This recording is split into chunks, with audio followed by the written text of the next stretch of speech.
These rights, especially the ones entrenched under Chapter 3, which specifically deals with fundamental human rights and freedoms, should be jealously guarded against the current social threats, and citizens have a responsibility in eliminating these threats. Advocate John Walters singled out threats such as poverty and shortage of land. And that is what we should guard against. And we should make sure that we address these threats, that we should eradicate poverty, that there should be job creation, employment for all if we can, that there is a fair land distribution in this country, that will satisfy the needs of our people, not their desires, their needs.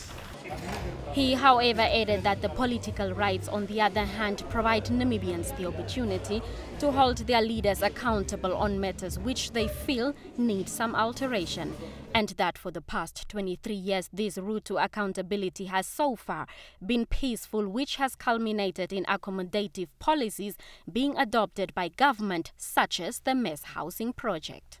Government promised us that there will be a mass housing policy which will realize in houses for people.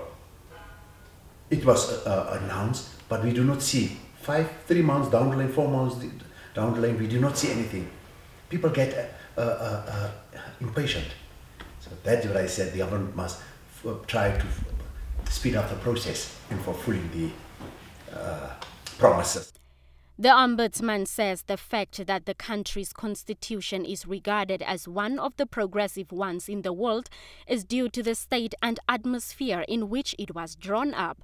Walter says the main issue which all parties had in mind when they drafted the constitution was that it should be people-centered and address their needs.